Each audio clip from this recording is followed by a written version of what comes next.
2학년이 너무 Recording in 자 progress. 봐. 그래서 이 타당성이라는 건 이런 거거든. 글의 내용이 보편적인 이치나 건전한 사실 혹은 객관적인 사실에 입각해서 다뤄졌는지를 따지는 겁니다. 옳은지 그른지 내용이 글의 내용이.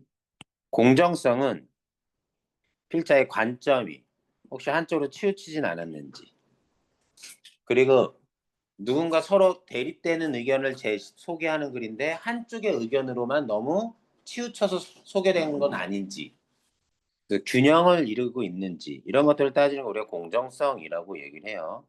비판적 읽기에서는 그래서 여기 나오는 내용이나 관점의 타당성과 공정성을 따지는 것, 여기 설명 그대로 나와 있는 겁니다. 거저 여기 정리되어 있는 거예요.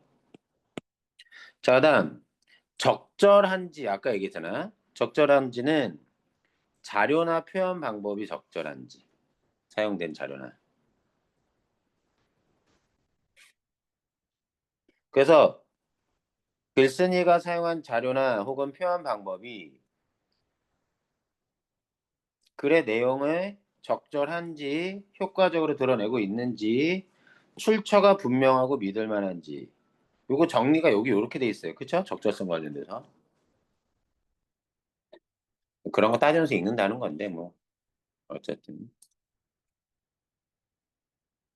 여기 자료를 잠깐 보자. 학교에서는 안 했을지도 모릅니다. 근데 이게 다른 교과서로 따오기 때문에 아마 학교에서도 이걸 자료를 사용할지도 몰라요. 학습지에서는 안 사용하도. 안 해도 외부 지문처럼. 자, 이런 글을 썼어요. 이 자료를 가지고 보자. 현대 우리 사회 가장 큰 문제 중 하나는 저출산 현상. 통계청의 자료에 따르면 인구 동향 집계가 시작된 2000년 이후 출산율이 매년 심각한 하락세에 있다. 이런 저출산 문제는 심각한 일손 부족 현상으로 이어지며 경제 성장에 미치는 영향이 크다. 우리보다 저출산 현상을 먼저 겪고 있는 일본의 경우 사례를 근거로 듭니다. 생산 가능인가 줄어들어 기업체 구인난이 심각한 수준에 이르렀다. 자, 인구 절벽 우려가 큰 우리나라도 예외는 아니다. 이러한 접수 문제 해결하기 위해서는 정부와 민간은 출산 장려 정책이나 결혼 촉진 정책을 보다 적극적으로 펼쳐야 했거든요. 그러니까 이런 저출산 문제에 대한 해결 방안을 제시하는데 여기 자료를 잘 봐봐. 출처는 잘 밝혔어. 자, 출처는 잘 밝혔어. 그런데 지금 2000년 이후 출산율이 매년 심각한 하락세에 있다라고 얘기해놓고 자료는 뭐예요? 2016년 것만. 2016년 것만. 네, 언급돼 있죠. 잠깐만 기다려봐.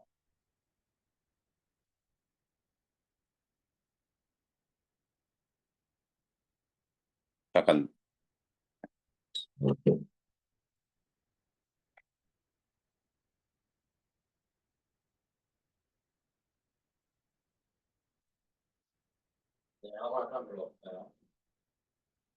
모르겠어. 내일 많지 않을까?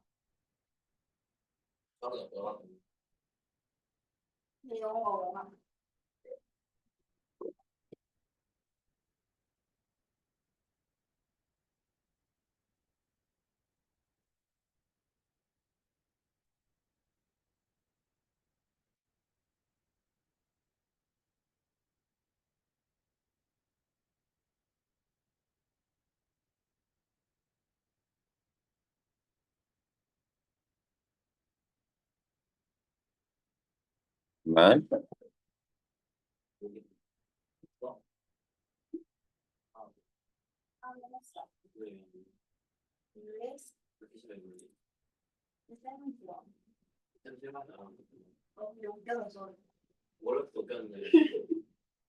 원래 그 개그가 괜찮아요. 자, 더 갑시다. 그런데 매년인데 2016년 1년 동안 월별 출생 추이를 보여주는 것이기 때문에 이것을 제대로 뒷받침하지 못하죠. 이게 적절하지 못하다는 얘기입니다. 그다음 또 하나는 이거는 어떻게 설명할지 모르겠지만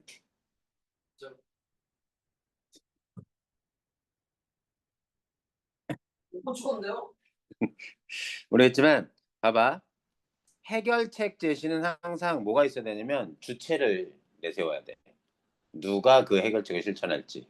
근데 이게 다 정책이잖아. 정책은 정부에서 하는 거잖아. 민간은 너무 내세운 것 같은 부분이. 자, 윗글은 저출산 현상의 심각성을 제시하고 그 대책 마련을 촉구하는 길이다. 글이다. 독자는 윗글을 읽으면서 근거로 든 일본의 사례가 객관적 사례에 입각한 것인지 따져봐야 되고 일본의 사례 과연 사실인지 저출산 현상과 그 대책에 대한 필체 중에 보편적 이치에 비추어 타당한지를 따져야 된다. 객관적 사실에 근거한 거냐 타당성 대상으로 하는 거지. 또한 필자의 주장이 정부 민간 또 특정 집단의 입장에 치우쳐 있지는 않은지 공정성의 측면에서 이런 것들을 따지는 것들이 비판자를 읽는다는 거야. 네, 이런 걸 따져야 된다는 건데 이게 잘못됐다는 건 아니고 제시된 그래프는 적절성 측면에서 한 해의 정보만 제시하고 있기 때문에 출처는 믿을 만하지만 하락세를 제대로 보여주지 못하기 때문에 적절한 자료라고 보기 어렵다. 이해됐어요? 보고 있어? 어. 자, 세 번째 비판적 읽기의 요소는 숨겨진 의도나 글 속에 내재된 사회문화적 이념을 분석하고 평가한다. 그래서 뭐 그렇단 얘기예요. 별건 없어요. 자, 뒤로 넘어갑시다. 패노티콘. 이게 학교에서 진도 나왔어? 패노티콘. 안 나왔어? 혼자 읽어보라고 했어요. 어. 이거 얘기하고 싶은 거야. 뒤에 학습 활동을 먼저 들어가 볼게. 그런 거 근데 안 77. 아니, 이거 지금 보면 되잖아. 그래서. 일단은 그 학교에서 저런 식으로 써서 나왔는데 어. 자료가 없어. 네 종이 자료가 너가 없다고? 그래. 됐어. 봐봐. 깜짝이야. 자,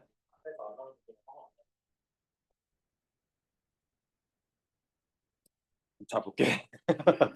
다니라 그래. 자, 어떻게? 자, 팬옵티콘이라고 써 있지만 원래는 판옵티콘이라고도 해. 들어본 적 있어? 자, 보면 이렇게 볼게.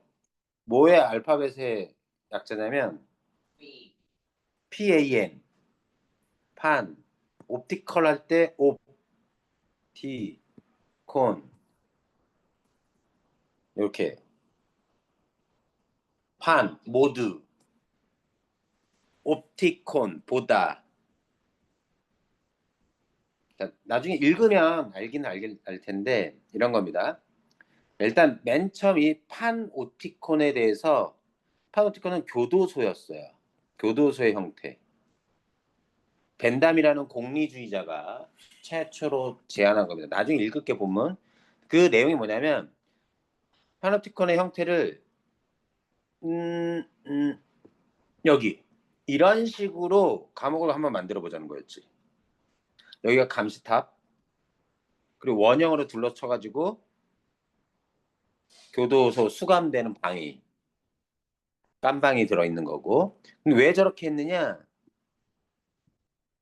보면 가운데가 빈 동심원 모양의 교도소인데 바깥쪽엔 둥그런 건물에는 죄수를 가두는 방, 중앙에는 죄수를 감시하는 공간이 있어. 죄수의 방에는 외부로 난 창과 내부를 향한 또 다른 창이 있어서 감방 안이 훤하게 보여. 밝아가지고. 대신 중앙 감시 공간의 내부는 항상 어둡게 유지해서 죄수들이 그 탑, 죄수 감시하는 탑 안에 교도관이 있는지 없는지 확인할 수가 없어. 그런 형태로 만든 거야. 머릿속에 그려져? 자, 설계 이유 뭐냐? 보이지 않는 곳에서 항상 자신을 감시하고 있을 교도관의 시선을 의식해서 죄수가 스스로 감시하게 하기 위해서. 스스로를. 규제와 감시를 스스로 내면화하는 거죠. 그래서 스스로 실제로 깜깜하니까 저 안에 없어도 알 수가 없으니까 있다고 생각하고 볼 수밖에 없는 거지. 그것에 대해서 푸코라는 학자가 패놉티콘에서 새로운 의미, 벤담은 그냥 교도소를 좀 효과적으로 비용을 좀 덜 들여서 효과적으로 좀 감시를 하자 얘기한 건데 여기서 이런 의미를 찾아내 푸코라는 사람이 새로운 근대적 감시의 원리가 체화된 건물이다. 체화? 무슨 뜻이야? 실질 물질적 형태로 나타났다. 자 뭐냐? 군중이 한 명의 권력자를 우러러보는 스펙터클의 사회에서 한 명의 권력자가 다수를 감시하는 규율 사회로의 변화를 상징. 자, 원래는 스펙터클 사회였는데 왕을 우러러보는 그게 아니라 규율 사회로 변했다는 거야. 근대는 이렇게. 규율 사회는 무슨 뜻? 한 명의 권력자가 다수를 감시하는 사회. 그런 변화를 상징하고 페노티콘은 규율 사회를 그런 변화를 추동 밀어붙인다. 사회가 그렇게 변하게. 파노티크는 벤담이 효과적인 교도소만의 문제가 아니라 이 근대 사회의 새로운 감시 체제를 상징한다. 개인에 대한 근대 권력의 통제가 육체적 형벌에서 자 원래는 육체적 형벌이었는데 그 전에는 예전엔 이제 뭘로 영혼의 규율로 바뀌어갔다.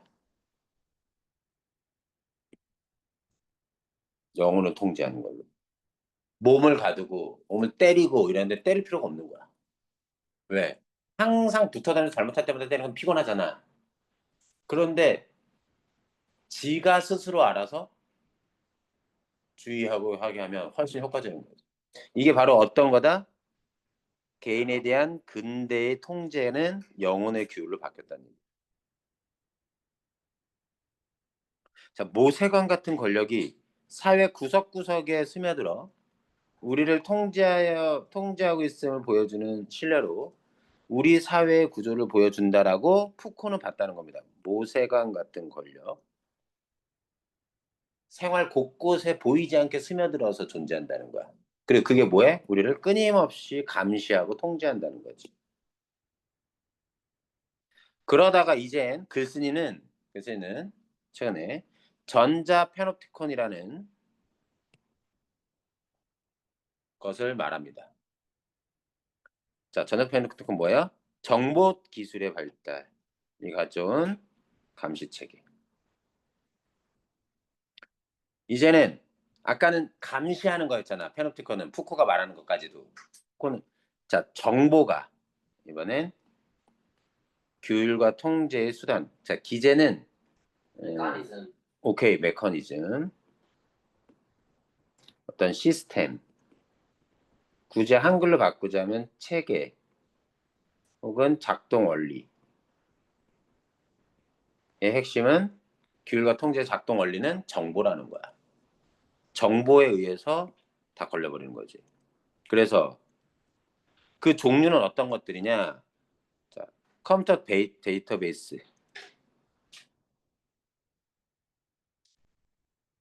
내가 컴퓨터를 검색하고 뭐 추적하고 뭐 했으면 내가 뭘 검색하고 했는지 다 쌓이잖아. 그거. 폐회로 같은 전자기기, 폐회로 텔레비전, 이걸 우리가 CCTV라고 그래요. 그냥 감시. 자, 생체 인식을 통한 감시. 인공위성과 연결된 위치 확인 시스템, GPS. 그래서 위치 추적 이런 것들을 허용하면 어플에서 내가 어디 있는지 알죠. 자, 휴대전화를 통한 위치 추적. 기지국을 통해서. 이해됩니까? 다 껐어도. 기지국에서 내가 전화 통화하면 어디 있는지 잡히죠. 자, 기업에서의 소비자 정보의 수집.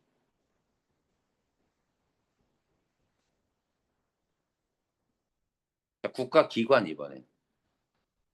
사설기관. 온갖 것들의 종류로 우리는 이제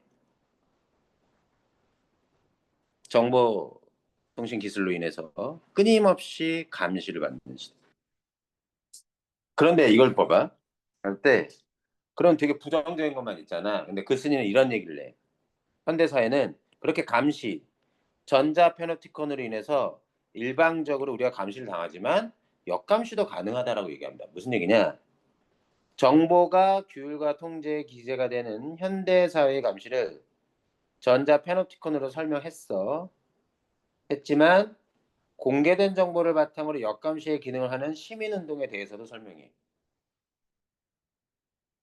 그러니까 누군가가 시민들을 감시하겠지? 이해됐니? 그런데 이제는 우리가 정보통신 기술 때문에 그 어떤 권력기관에서 정보를 공개하면 우리가 쉽게 확인할 수 있잖아. 그래서 여기서 봐. 역감시의 기능을 하는 시민운동.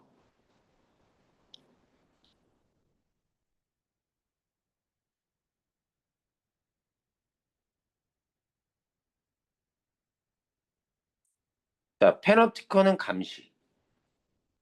그것에 대한 역감시. 그래서 공정한 관점인 것 같다. 두 가지 균형. 부정적으로만 다루지 않았다. 필자의 관점.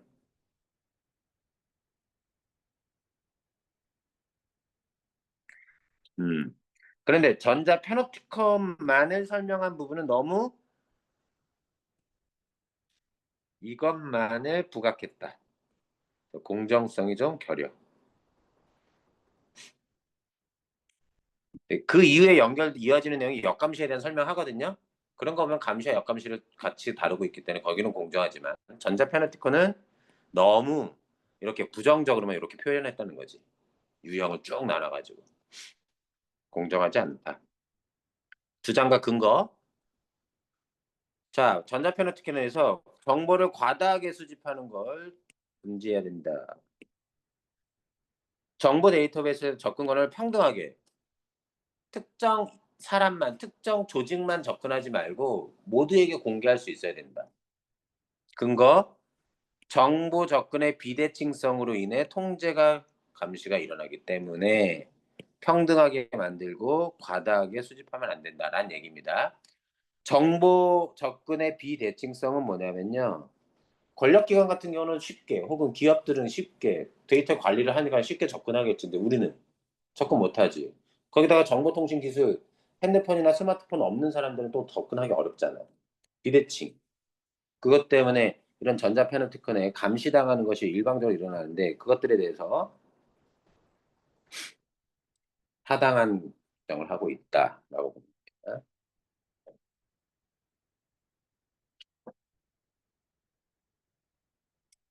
이 글에서는 두 가지의 책을 인용하고 있어. 미셸 푸코가 좀 전에 나왔던 감시와 처벌.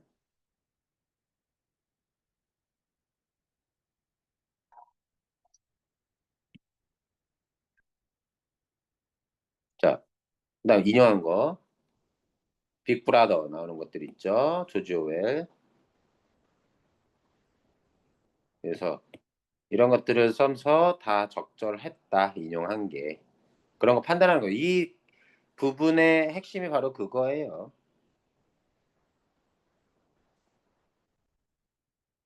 자, 이렇게 되고 여기 이 글에서는 이런 불확실성 이게 뭐냐? 언제 자신의 정보가 어떻게 관련될지 모른다는 진짜로. 자, 비대칭성 뭐예요? 수집된 정보에 대한 접근이 어, 평등하지 않지.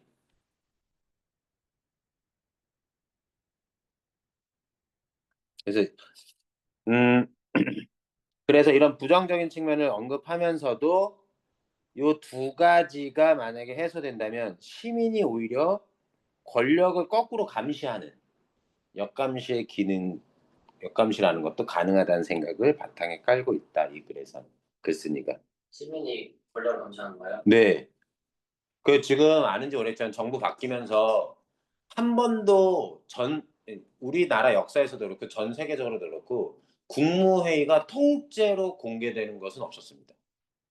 거네요. 지금 맞지. 역시 이재명이네. 그러니까 뭐냐면 정보나 모든 권력이 투명하게 공개되지 않는 데에서 부패가 일어난다. 그 생각이에요. 그래서 현재 지금 대통령은 성남시장 시절에도 성남시장실에 CCTV를 달았어. 즉 자기가 스스로. 왜? 그런 시장직이나 이런 거 하면 엄청 이권이 많은 사업들을 해달라고 막 오거든. 근데 절대 안 한다고. 저기 찍고 있다고. 아예 생각도 못하게 만들고. 그래서 피도, 그러니까 바늘 하나 찔러도 들어가지 않는다 그래. 성남시장 당시 이재명한테. 바늘이요? 바늘을 찔러도 피 한 번 안 날 것 같다고. 어. 그래요? 어떤 청탁이나 그것도 안 받아. 그래서 가족, 형제, 친척들도 절대 민원 왔을 때 시청 같은 거 찾아와가지고 못 오게 하라고 다 막아버리고. 사람들이 부정투표라고 하는 건 뭐예요? 나? 부정투표라고 하는 건 부정투표? 사람들이에요? 이상한 사람들이에요. 정확하게 말씀드립니다. 사람들 왜 그렇게 주장하는 거예요? 무슨 방법들이 있을지. 아니 일단 무식해. 극우적인 주장하는 애들이 다 무식해. 볼게요.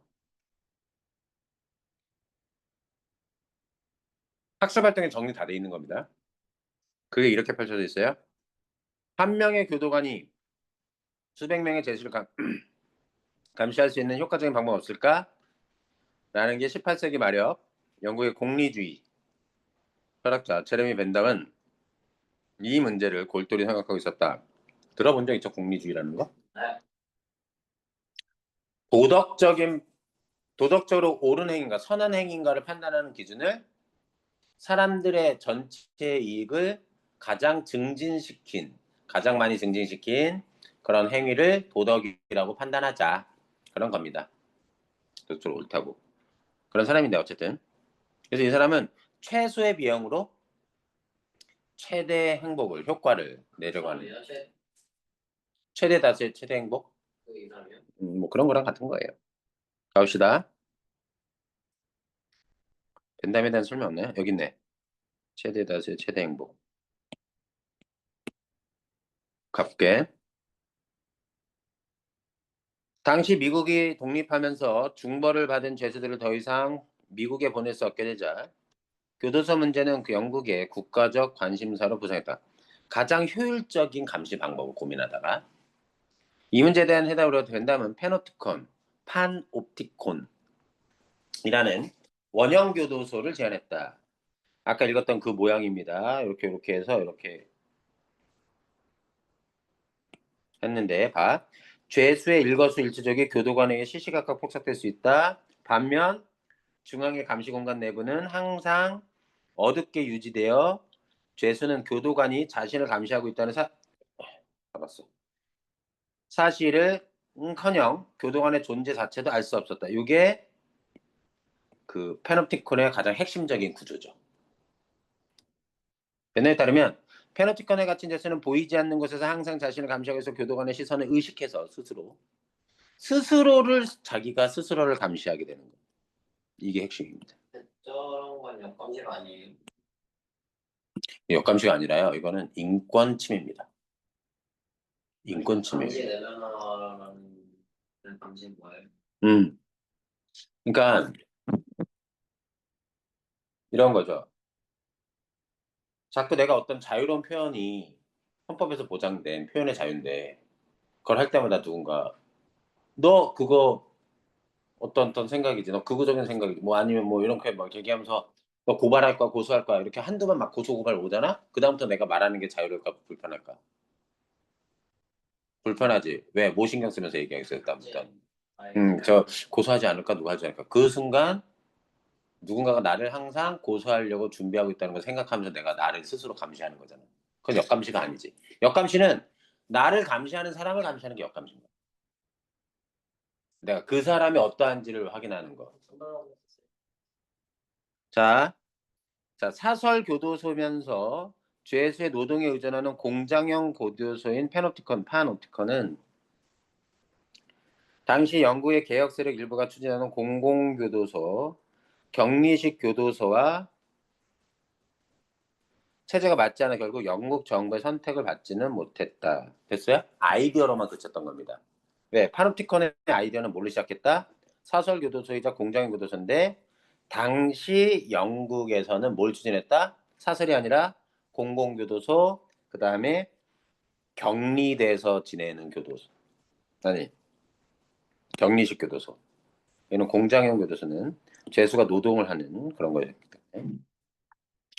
벤나미 페너크는 우리에게도 그랬었는데 국내에서도 번역이 된 미셀 푸코의 감시와 처벌이라는 책에서도 소개를 했기 때문에 직접 벤담의 얘기를 들은 게 아니라 미셀 푸코가 훨씬 더 유명했어가지고 우리나라에 유명에 전해져서 그 책에서 푸코에게 있어서 페노티콘은 벤담이 선택했던 사설교도소의 의미를 훨씬 뛰어넘는 거. 그래서 벤담은 파놉티콘은 그냥 사설교도소로서 돈 좀 덜 들이는 효과적인 감시 체제의 교도소 정도였는데 푸코는 다른 의미로 파악한 거죠. 이거. 뭐가 훨씬 더 심각한 의미가 저 안에 들어있다. 권력자를 우려, 자, 스펙터클 사회에서 이제 근대 사회는 규율 사회로 변화를 했다. 규율 사회 뜻이 뭐예요? 나를 보지 말고 한 명의 권력자가 다스릴 감시. 자, 이는 또 개인에 대한 개인 권력의 통제가 육체적 형벌에서 영혼의 규 바뀌어갔어. 영혼의 규율로 바뀌어갔다는 건 무슨 얘기냐? 육체적으로 통제하고 형벌을 가하는 것보다 자유롭게 풀어놓고 스스로 알아서 정신적으로 구속당하는 게 훨씬 더 좋다는 거지. 왜? 그래야 뭐가 돼? 근로자가 생기죠. 공장 노동자가. 공장 노동자 산업주의 인간에 딱 맞는 어떠냐? 영혼의 규율이 되어 있는 게. 저걸 그대로 내면으로 받아들이면 누군가가 나를 감시하고 있다는 걸 스스로가 내면에 받아들여 영혼이 규율되고 있으면 너네 이런 거 있지 않아? 너무 노는 거, 일하고 돈 벌지 않는 거 죄스럽게 여겨진다고. 그지? 아니, 너네 공부 안 하면 학생이니까 공부 안 하는 게 좋다고 생각할지 모르겠지만 항상 뭐가 돼요? 찔려? 찔리잖아. 그건 뭐야? 누가 뭐라 하지 않아도 찔리지. 혼자 째려서 그럼 그런 거야. 영혼의 규율인 거야. 왜? 산업자본주의라는 어, 산업자본주의도 잘 봐봐. 옛날엔 일일이 노예가 제대로 하는지를 다 감시해야 됐어. 게 아니, 아 중간중간 감시할 사람들이 이해됐니? 오케이? 셀프로 막 근데 이제 셀프로 감시하지 않아도 컨베이어 벨트 막 지나가잖아. 거기서 내가 기계적으로 작동하는 거야. 그리고 그게 당연하다고 생각해. 그리고 그걸 하려면 내가 어떻게 돼야 돼? 그것에 맞는 기술을 익히고 그것에 맞춰서 통제당하고 시간에 맞춰서 시간 딱딱 지키고 야, 몇 분 몇 초, 몇 시 몇 분이라는 걸 따지는 시대가 인류 역사에 얼마나 될까? 근대 공장 들어서면서부터 해. 공장 들어서면서. 중학교 때 그런 거 안 배웠습니까? 세시풍속 절기랑 시간, 시계. 시계가 중요하다. 달력이 중요하다. 절기. 배웠어요. 시간 시간 달력이 중요하다고. 그치? 배웠어. 그때 시계는 왜 중요해? 이게 근대 자본주의 산업 사회가 돼서 그런 거야. 이해됐니? 왜냐면 그때는 뭐야? 진짜 배웠어. 공장이 절기가 중요할 땐 계절마다 농작물이 다르게 나오니까 굳이 1분 1초까지 안 따져도 되죠. 근데 공장은 어때요? 계절과 상관없이 풀로 돌리면 생산량이 많이 나오죠. 그러려면 사람들이 그런 시대에 적응할 수 있는 정신 상태를 가져야 돼. 그게 바로 뭘 가능하다? 육체적 형벌이 아니라 영혼의 규율. 페노티커는 모세관 같은 권력이 사회 구석구석에 스며들어 우리를 통제한다. 는 푸코 철학의 정수. 더 잘 보여지는 자, 모세관 같은 권력이 사회 구석 스며들어서 우리를 통제한다라고 생각합니다. 우리는 의식하지 못하지만 훨씬 효과적인 통제 방법인 거죠. 어? 모세혈관 같은. 핏줄의 모세혈관. 모장 같은 거리 뭐예요? 모세관 같은 권력이 뭐냐고? 우리가 음, 너네는 과거 중세 시대 근대 이전에 사람들을 통제하는 방법은 아주 잔혹한 형벌로 단두대 길로틴으로 목을 잘라서 공포로서 다스리는 건데 근데 이 공포는 사람들이 공포스러워하다가 똘똘 뭉쳐가지고 반란을 일으키기도 합니다. 그래서 이게 공포로서 사람들을 통제하고 다스리는 데는 한계가 있어요. 그래서 뭐예요? 자, 모세혈관은 영향을 주고받는 때 모세혈관을 통해서 산소를 공급하고 모세혈관을 통해서 기관, 조직에서 이산화탄소나 노폐물을 끌고 와가지고 다시 가져가는 그런 실제로 그리고 모세혈관은 잘 눈에 띄어 안 띄어? 잘 띄지 않는. 근데 실제로 이게 사회 구석구석에 스며들었다는 뜻으로 모세혈관이라고 얘기한 거야. 대동맥, 대정맥 이런 거 생각해봐. 그럼 굵직굵직한데 눈에 보통 띄잖아. 그런 게 아니라 권력은 진짜 우리 생활 곳곳에 드러나지 않게 스며들어 있다. 감시는 은밀하고 알 수 없게 이루어진 반면 처벌은 확실하고 효과적으로 수행되었고 통제와 권력은 비대칭적 시선을 가능케 한 건축 구조에 의해로 드러난 거야. 이 형태가 비대칭적 시선을 상징한다. 그런데 이런 교도소가 뭐랑 비슷해? 공장, 학교, 군대, 병원 이것들이 다시 교도소를 닮았다. 그래서 이게 교도소, 공장, 학교, 막사, 병원 얘네들이 다 뭐야? 파놉티콘 같은 거라는 거지. 권력이 가진 통제와 권력, 감시와 처벌의 것이라는 거야. 자, 우리 사회가 그런데 결국은 그것과 다르지 않다. 감시와 처벌은 인문학적 권을 넘어서 지식인 일반과 대중에까지 큰 영향력을 미쳤다. 워낙 유명했어.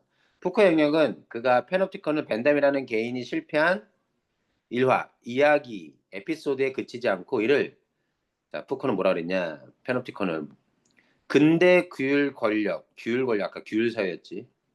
의 미시 구조를 잘 드러내는 대표적인 사례로 독특하게 해석해냈다. 아주 세밀한 거시적의 반대말. 아니 근대 권력은 어떻게 세밀하게 작동하는가? 어떻게 세밀하게? 근데 두 번째 페노티콘이라는 감시가 정보혁명 시대 전자감시와 흡사하다는 인식. 지금 우리가 사는 시대. 전자기기 같은 걸 통해서 감시하는 거. 이런 우리한테 통찰을 줬다는 거지. 푸커의 감시와 처벌이라는 책은. 단지 근대 권력이 저런 거야 라는 것만 밝힌 게 아니라 우리로 하여금 어떤 깨달음을 줘? 저게 근대 사회에선 그랬을지 몰라도 지금은 현대 사회에서는 정보혁명 시대, 전자감시. 나오는 사례가 뭐예요? 컴퓨터 데이터베이스, CCTV, 소비자 정보의 수집 등으로 사용되고 있고. 요즘 사람이에요? 죽었을걸요? 이제? 네. 근데 최근 사람이야 여기 75년에 발간했네. 제가 알기는 그리고 이 사람이 동성애자이고 그다음에 되게 철학자이자 과학도 관련이 있었나? 뭐 어쨌든 벤담은 벤담은 정확히 모르겠어. 자 그래서 보자. 사람들은 정부나 기업이 개인의 신상 정보를 수집하고 사생활을 침해하는 것에 대해서 민감해졌다. 자, 이 시대 70년대 이후에 이 시대에 들어서서 우리는 잠자고 있건 깨어있건 일하건 쉬건 욕실에 있건 해 있건 감시를 당한다는 조지 오웰의 암울한 1984년에 등장하는 빅브라더의 이미지는 전자 페노티콘과 같은 것으로 여기 있습니다. 거의 섬찟합니다. 1984년. 자, 서구 사회 역사를 보면 19세기 초부터 정부가 주체가 되어 국민에 대한 대대적인 조사 활동을 벌이는데 근대 시대에 들어서서 거의 현대에 들어서서 어떤 걸 지금 조사하느냐 이런 것들을 조사하는 겁니다. 인구 조사 같은 거죠. 수입, 주거, 범죄, 작업 환경 이 모든 것들을 대대적으로 조사합니다. 그래서 뭐 한다 그것을 조사하면서 숫자로 수치화하고 해서 그것을 분석하기 위해 발달한 게 통계학. 그 통계학은 근대 학문이에요. 어쩌면 정부에서 필요에 의해 발전한 것이 됩니다. 꺼줘. 추워. 이렇게 모아진 숫자는 통계학을 통해 그 의미가 분석되고 그것을 바탕으로 새로운 정책과 법률을 만드는데 자료로 쓰였다. 근데 관료제와 공무원 직제, 복지국가는 숫자와 통계 없이는 불가능했다. 그러니까 근대 사회와 복지국가 자체가 통계를 통해서 가능해졌다는 거죠. 이는 또 정보기술의 발달과도 밀접하게 연결되어 있다. 그래서 국민에 대한 광범한 조사 활동이 통계학을 발달시키고 발달한 정보기술과 합쳐지면서 근대 관료제나 복지국가 등도 그리고 새로운 정책과 법률이라는 것도 가능해졌다는 얘기입니다. 찰스 베비지는 19세기 초 통계 처리를 위해 계산기를 설계했고 계산기. 지금 컴퓨터전에 선두를 달리는 한 회사도 1890년 시카고 인구 총조사를 처리하기 위한 연산기기를 만들면서 출발했다. 그런 것들이 정보기술의 발달을 또 일으키기도 했다는 얘기입니다. 그래서 통계학의 발달과 이게 독립되어 있는 게 아니라 통계학이 발달하면서 정보기술의 발달도 일으켰다. 정보기술은 정보의 처리뿐만 아니라 수집과 저장도 용이하게 했다. 자, 정보 처리, 수집, 저장. 미국은 1971년 FBI가 250만 명의 범죄자에 대한 신상 정보를 만들면서 출범했는데 지금은 수천만 명. 이 데이터베이스의 초기 목적은 사법적인 절차를 용이케 하는 거. 법률, 그지? 법률과 관련돼서. 원래는 그랬었지만 지금은 사람을 고용하거나 자격증을 줄 때 그 사람의 과거를 조회하는 용도로 더 많이 써요. 이건 진짜 원래 목적에서 벗어난 거지. 원래는 뭐만 하려고 그랬어? 범죄자. 그래서 범죄가 일어났을 때 그 범죄자를 특정해서 잡기 위해서 수집한 것인데 이제는 이게 목적이었는데 이 목적을 벗어나 그 사람의 범죄자도 아닌데 말이야. 이걸 하는데 또 인터넷은 자, 데이터베이스는 이랬고 인터넷은 정보를 찾는 걸 도와주기는 하지만 쿠키나 IP 자 쿠키를 통한 IP 주소나 전자우편 같은 사용자 신상 정보를 기업에 제공해 주는 것이 소비자 정보를 얻는 것을 가능케 했다. 제가 직장에서의 컴퓨터는 정보 처리 업무를 도와주지만 작업자의 업무 시간, 진행 과정, 그 사람의 행동 패턴까지 상관에게 전달되는. 이렇게. 컴퓨터 데이터베이스는 데이터 감시라는 새로운 유형의 감시를 낳았다. 1995년 한국에 추진되었다가 여론에 부딪혀 무산된 전자주민카드에는 원래 주민등록증 인증본과 이런 것까지 모두 7개의 증명 41개 항목이 통합되어 포함될 예정이었어요. 여기에. 근데 반대에 부딪혀서 무산됐어. 왜? 이게 너무 개인에 대한 모든 정보를 다 통과하고 있기 때문에 이 개인에 대한 특히 이거 되게 예민한 거거든요. 의료.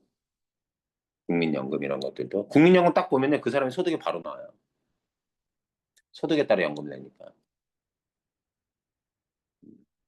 지문도. 우리 여러분들 저거 있어요? 지문등록증? 만들었니? 그때 지문 찍는다? 그래서 우리나라는 좀 더 빡세게 사람의 지문 정보를 훨씬 더 광범위하고 전수적으로 다 수집해. 왜? 범죄 일어나면 바로 받아. 우리는 잠재적 범죄자인 거야. 알겠어? 자, 감시는 데이터베이스에만 국한되지 않는다. 그래서 컴퓨터의 데이터베이스를 통해서 감시가 되고, 하나 더.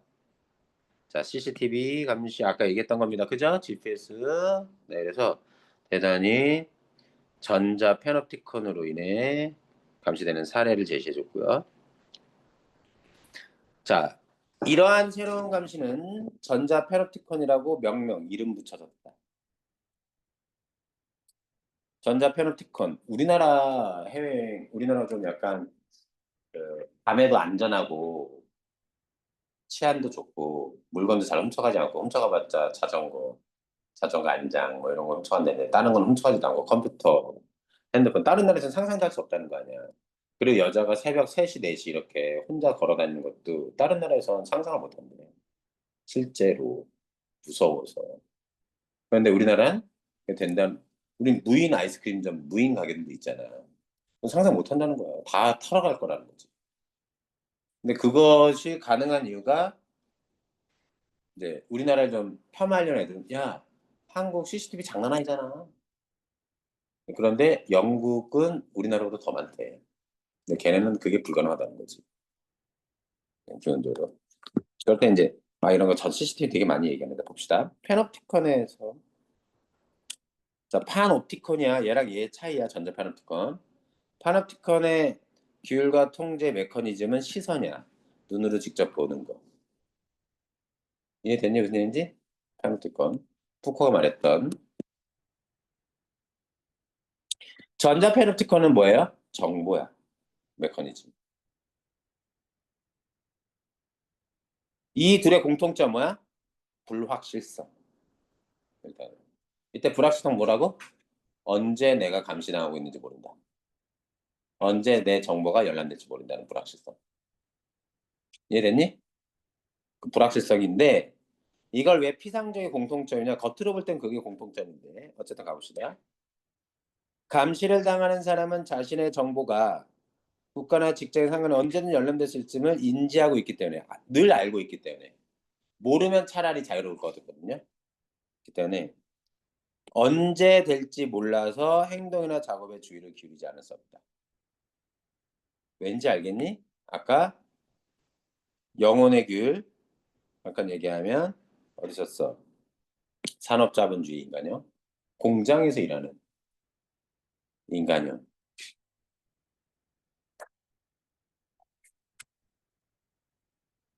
그렇지만 이 둘의 두드러진 차이점 뭐냐? 무엇보다 시선에는 한계가 있지만 정보는 한계가 없다는 거야. 그리고 그 범위는 너무나 광범위. 전 지구적일 수도 있어. 중국에서도 우리를 감시할 수 있다고. 백도어를 설치해가지고. 그리고 24시간 계속 풀로 돌죠. 물론 역감시의 기능을 하는 것도 있다. 자, 이제부터 이제 다른 얘기입니다. 대단히 부정적인 것만 얘기하다가. 자, 일단, 의회와 언론이 역감시를 해. 입법부인 의회는 뭐? 행정 권력을 감시하죠. 그쵸? 국정조사나 이런 걸로. 그래서 역감시. 행정 권력이 움직이는. 언론? 그런 권력기관 감시하는 거죠. 그쵸? 언론도. 그런데 봅시다. 그렇지만 지금 사회에선 의회와 언론이 비대해지면서 스스로가 권력화하는 현상을 보인다. 그래서 이런 사회에선 정부와 행정기관은 물론 의회와 언론까지도 뭐예요? 사회의 권력 집단인 거죠. 이해됐니? 이들을 포함한 원래는 잘 봐봐. 의회와 언론의 출발은 정부의 행정기관을 감시하기 위해서 나타났어. 근데 얘도 비대화되면서 얘도 새로운 권력기관인데. 얘네를 그럼 누가 감시해? 거꾸로. 이들이 우리를 감시하기도 하니까. 우리가 그래서 시민운동 감시를 한다. 글이 길어. 더 갑니다. 우리나라의 시민운동은 정치권의 부패, 권력남용, 선거, 그 다음에 대기업, 언론에 대한 감시를 유지하는데, 자, 우리 시민단체가 하는 것들이었습니다. 이걸 위해서 반드시 필요한 게 뭐예요? 권력단체에 대한 정보 공개입니다.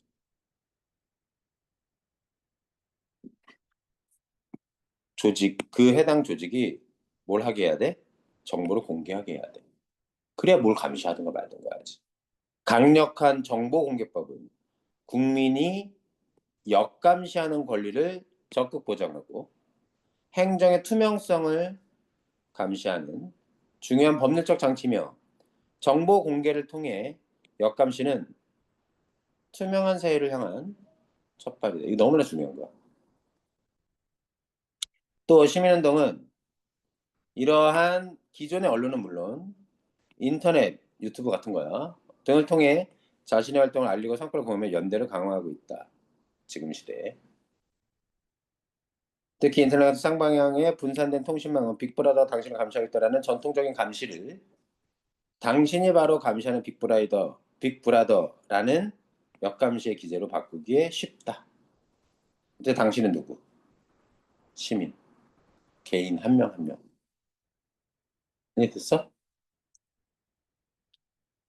국민신민권은 사례입니다. 인터넷을 이용해 시민운동의 힘을 강화한 대표적인 예인데 시민들이 스스로 문제를 제기하고 부패를 고발하는 매체로 적극 이용하고 있다.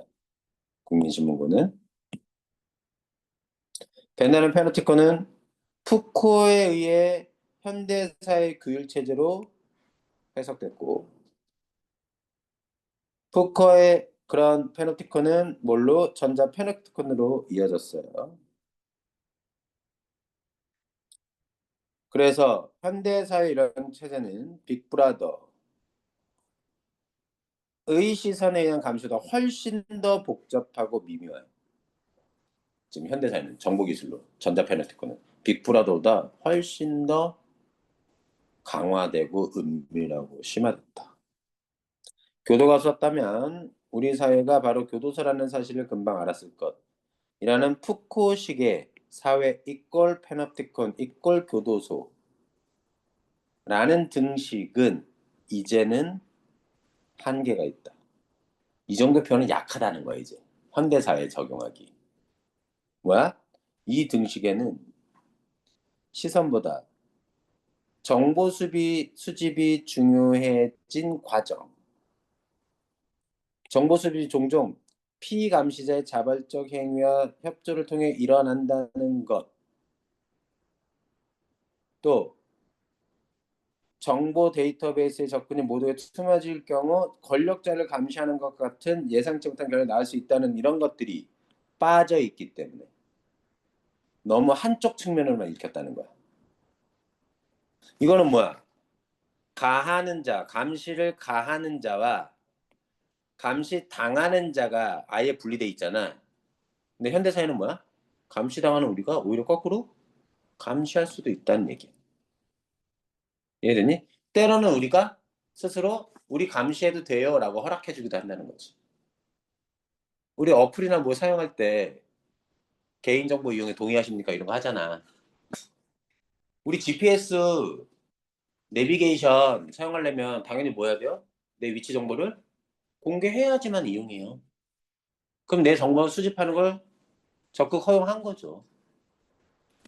그런데 이거는 너무 일방적인 얘기지만 좀 지금 정부의 현대사회에서의 현대사회에서의 통제 체제는 좀 다르다는 거야. 좀 더 복잡하고 또 다른 측면이 있다는 거죠. 패너티콘에 대한 논의는 이런 주민등록과 관련된 데이터베이스에 대해서도 새로운 통찰을 가능합니다. 아까 여기까지는 너무 공정성이 결여된 부정적인 측면만 다룬 것 같았는데 역감시를 언급하는 부분, 시민운동을 얘기하면서 역감시를 얘기하는 부분에 대해서는 이렇게 나오는 거지. 대부분의 데이터베이스는 접근자의 신분이나 지위에 따른 다른 암호를 지정해 공개 정도를 차등적으로 결정한다. 패너티콘이 시선의 비대칭성 때문에 가능했다면 그 교도소가 전자 패너티콘은 정보 접근의 비대칭성 때문에 가능하다.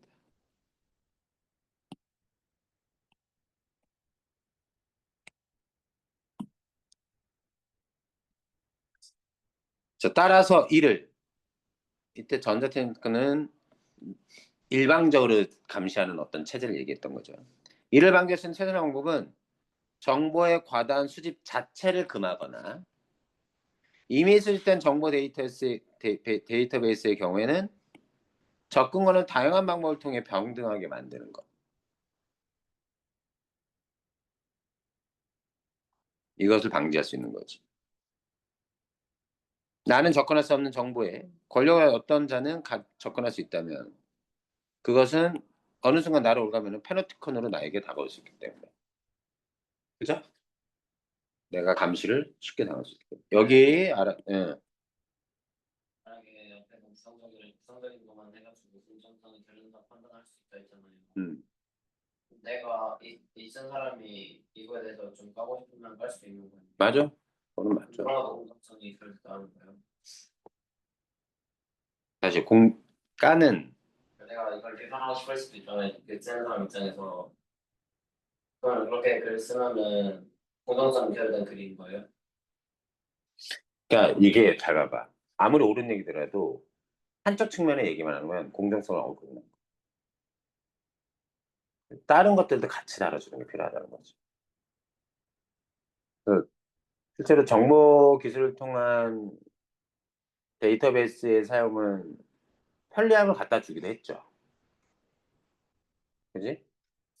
그럼 공정성 결여는 그냥 안 좋은 글이라고 할 수 있는 거예요. 그치, 그거는 까야 되는 부분의 요소인 거지. 이 부분이 이제 아까 얘기했던 그게 정말 누가 봐도 안 좋은 거라서 있는 사람도 같이 그런 거는 그런 것도 안 좋은 글이라는 거예요. 만약에 그게 그 어떤 목소리도 없다 싶으면 그게 공정하지 않다고는 이건 뭐 공정성 결했다고는 얘기할 수 없을지 모르지. 근데 언제나 그 반대 목소리들은 존재하기도 하거든. 이건 막 머리서 상황을 죽이는 그러니까 머리 쪽에서 그런 뭐 극단적인 문화가 있는 거를 비판을 하는 거고. 근데 그럴 때는 이제 이런 것들이지. 아무리 상대의 문화를 존중해야 된다고 하지만 절대 있어서는 안 되는 어떤 절대적인 가치나 생명 같은 거 그런 걸 해결하면 안 이런 돼요. 것들을 훼손할 수는 없는 거지. 그럴 때는 그냥 그것을 찬성하는 입장이 있을 수가 없지. 그런 문제. 그래서 문제가 있는 거야. 내란에 대해서 이게 어쩔 수 없는 것이었다? 어떻게 받아들여버려? 그럼 언제든지 사용하지. 말이 되냐고. 우리가 약속한 사회체제를 완전 뒤집어 엎는. 그거는 그걸 허용하는 순간 우리가 뭘 믿고 어떻게 사회를 구성하면서 사냐고. 이해돼요? 무슨 얘기인지? 여기까지고요.